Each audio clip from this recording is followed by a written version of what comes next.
just finished first day of Zoom class, which was actually a lot. The first class, which is normally our textiles class, which if we were at school would have been knitting. Yes, knitting. Why is my mouth so red? Okay. We instead it was supposed to be like an hour, and then it got cut to half hour, and then because of computer problems the Zoom class was 20 minutes, and for 15 minutes of that the teacher didn't realize that she wasn't screen sharing, and so we no idea what she was talking about for what work we're supposed to be doing. So doing research into textiles, like emerging textiles, research on sustainability, so less of a practical thing, more of like an assignment based stuff, making a PowerPoint presentation or working on a PowerPoint workbook and filling in information in that PowerPoint workbook, which I maybe edited a little bit because it was straight up factually incorrect information, and I'm like, that's not science. But I will see if she notices. Or I get marked down for it. So I gotta do some research and find some cool textiles. Some examples they gave were things like making leather out of vegetables and fruit, like mango leather and pineapple leather and stuff. 3D printed textiles. How some cords are made out of particular chemicals and that makes them super strong for like bungee ropes and stuff. So textiles isn't just fabric, it's materials. There's some really cool stuff, and found gorgeous design. Please look at these. They are beautiful. This collection is inspired by fungi and mycelid. It's like related to fungi. Like it's like embedded wiring or plastic filament in the frills here to make it move and flounce, and the laser cutting. Oh my, this is one of my favorites. And this one is just, look at the way that sits on her with the 3D embedded pieces. Like, damn. We also want to talk about sustainability in the industry, which the quote we were given was being able to meet the needs of the present without compromising the ability of future generations to meet their own needs. So I'm gonna rewrite this as sustainability is systems and processes to maintain the balance of resource depletion and growth. And resources can be natural, man-made, systemic, so things like finances and data, or human, so labor and health. So those last two generally get skipped. When we talk about sustainability, we almost exclusively talk about natural resources. And this is where the information we were given was a bit conflicting, because they talked about whether or not something was a natural resource or man-made resource. And it said that like man-made resources are like oil and coal and are not renewable, whereas natural resources are. No, oil and coal is a natural resource. It is produced in the environment naturally without human intervention. But we can't renew those because we can't do the process that renews them, right? We can't speed that up somehow. I'm sure someone's trying to figure it out. But we can do that with things like growing cotton, which naturally occurs, but we can control the renewability of that.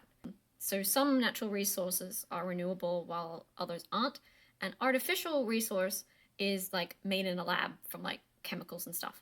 But even synthetic materials, things like nylon and polyester and stuff, are still going to consume a natural resource at some point, whether or not that's water, which is like the biggest one, or other resources as well. Yeah, textiles homework is the sustainability workbook and creating a PowerPoint on the features and functions of an emerging technology in textiles. So we're going to do some research and find something cool.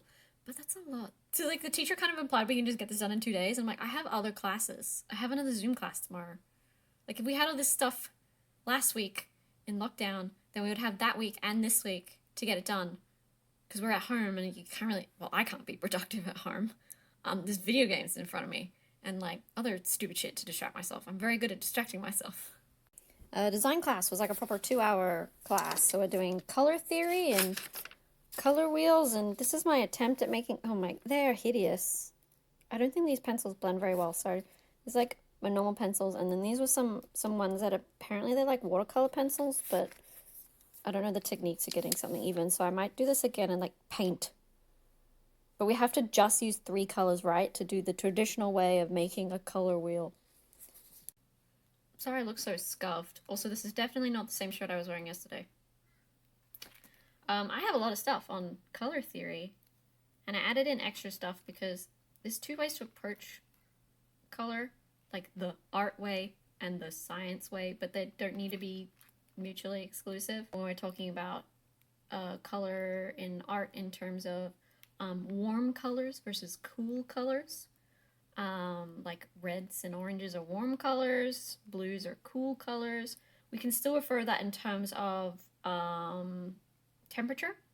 So just because something is a warm color doesn't mean it is a high temperature because of how temperature and light work. So if you look up like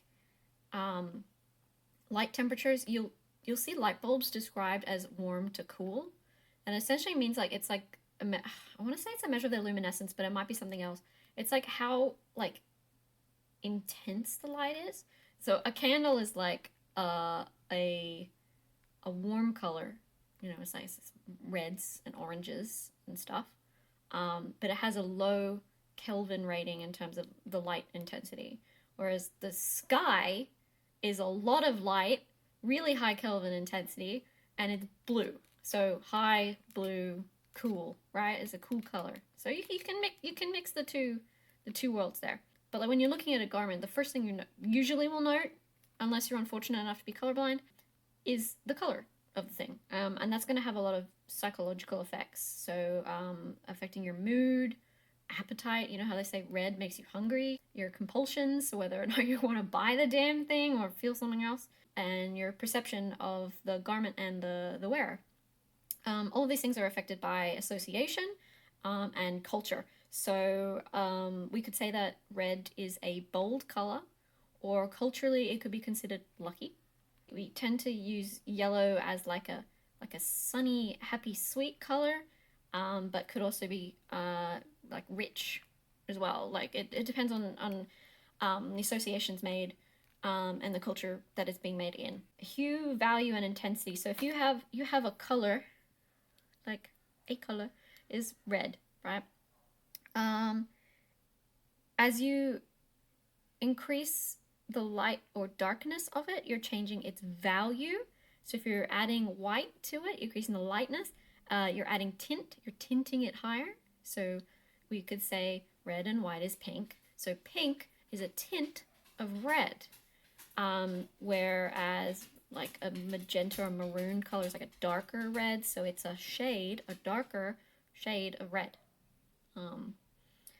And then there's also intensity as well, so like how strong the color element is pure to, say, a primary color. So here's like the color wheel around the outside, and this is the thing that shows you the hue, value, and intensity. So our hue is this green color. The value, this is a high value, a light tint, and then a low value, a low shade, a dark shade. And the intensity is going from here, no color, to here, full color.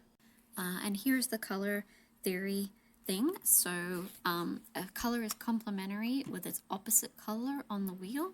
I think it's also called contrasting, because I think red and green are very uncomplimentary on a person. But there we go. You would say it's analogous if all the colors are near each other.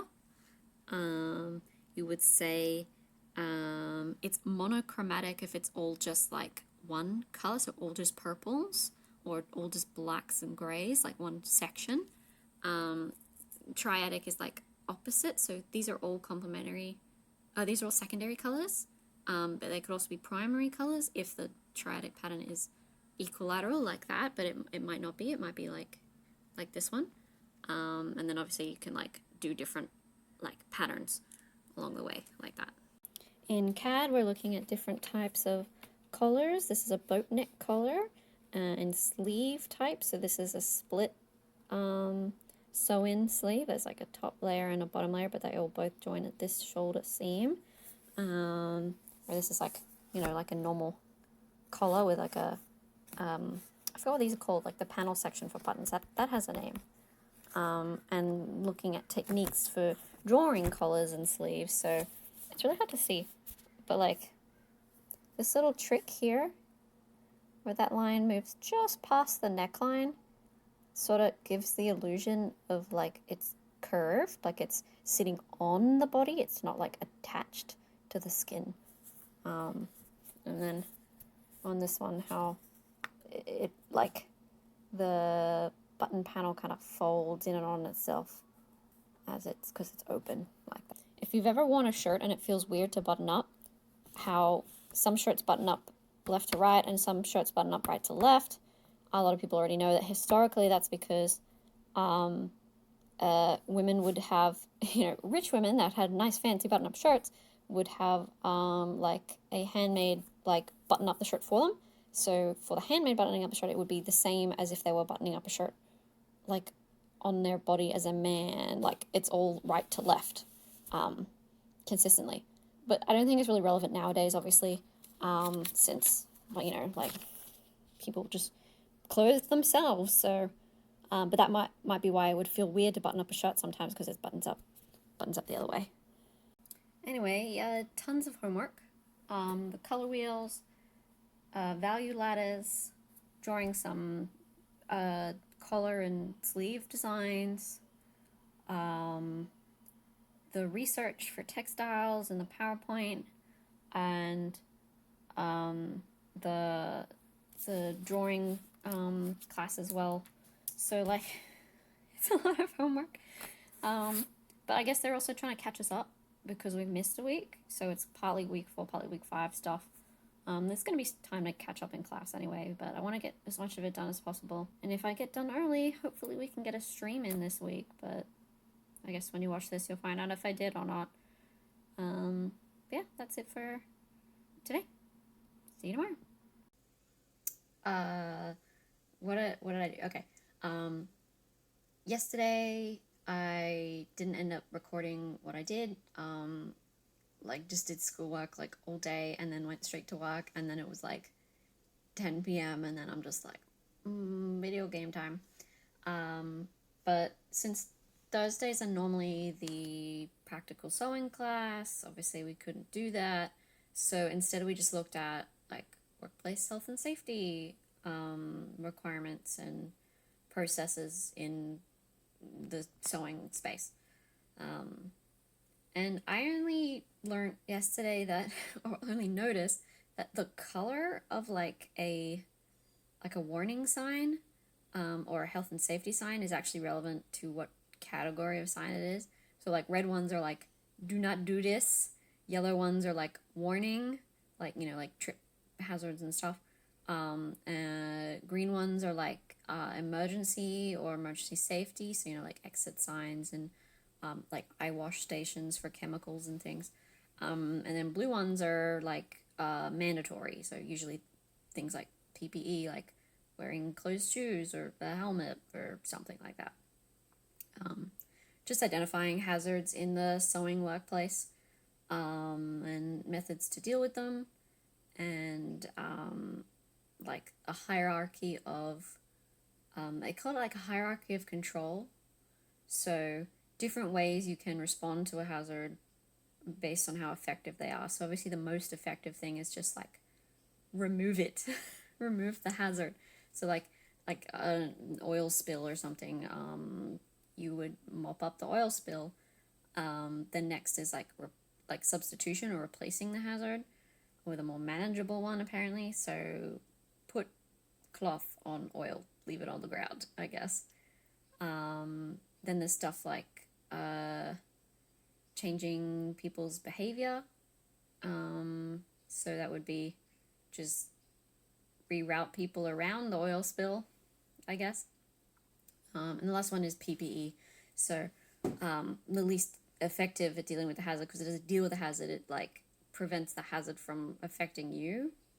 So like wear grippy shoes if there's oil spills, I guess. So obviously that shows like priorities there, and different hazards will have different degrees of hazard control. And then I just stayed up really late doing the assignments from textiles, where one of them was like the emerging technologies thing. And I ended up talking about silver embedded leathers. So treating leathers with silver nanoparticles through deionization of silver salts. So it kind of like embeds in the tanning process for leather. So there's silver nanoparticles all over it, which doesn't really affect like how it looks or how it performs or anything. But it means if things like bacteria and viruses come into contact, the silver nanoparticles will like interact with the cell membrane and then get in the DNA inside to prevent like cell replication and damage the bacteria and viral cells. But it doesn't do that to like other kinds of cells, as far as I'm aware. We eat with silver cutlery, so like should be fine. Which is also the reason why copper handrails and stuff are really common in hospitals. They look old, but it's because they have to be oxidized for the copper patina effect, in order for the chemical reaction to affect bacteria. Less so viruses, but apparently silver works on viruses. So cool, let's have like COVID safe leather handles and steering wheels and stuff. So that was my presentation. I just did like a PowerPoint about that. Yeah. The other thing I was doing today was my quality standards workbook. So, talking about like quality control, in processes and garments and things, like standards in the industry, like using appropriate components and materials in order to like keep high quality product and keep wastage down. Like all sorts of things. This is a lot. There's a lot of information here. I ended up writing it up into a Google Doc, like summarizing a lot of this stuff. Legal requirements for care labels and things. Because I went looking for examples in my own clothes, but I buy all my clothes like over a season and cut the tags off, so I don't have a lot of the care labeling and stuff. But it's legal requirement to have labeling and particular content on that labeling if you're selling a garment in Australia, so that's something to consider. And there's like a big website called Australian Standards, which covers like tons of industries on like either voluntary or legally enforced, codes of practice, or information standards and safety standards and that kind of thing. And then the last one was on sizing, and there actually isn't an Australian standard on sizing, which is fun. There used to be, but they got rid of it in 2008. And I looked at the old one that they scrapped, and it's way too small compared to today's standards. I think the current Australian average is I think it was 14. Yeah, that's the old one for size 10. So me apparently, and then this is the current college one. So the ones we use for standardizing all of our work. Yeah, there's definitely demand for sizing standards, but if everything was just given in numbers like this, we wouldn't need letters and numbers like this, bruh. So one quick thing before I go to bed is I want to talk about this website that I got all these images from for my color theory presentation. Like, they're really aesthetic images, and they're all Creative Commons, and when you download them on the website, they have the proper accreditation and linking all built into it. So it's called Unsplash, UNSPLASH, and you can get tons of imagery on there. And I found this cosplayer. They weren't listed under cosplay or anything, nor did the photographer list who they were. It was just amongst like their normal model photography, but she's cosplaying from Guild Wars 2, the Mother Tree, so she's an example of an analogous color scheme. But yeah, Unsplash, check it out. And I think that's kind of it for this one. So yeah.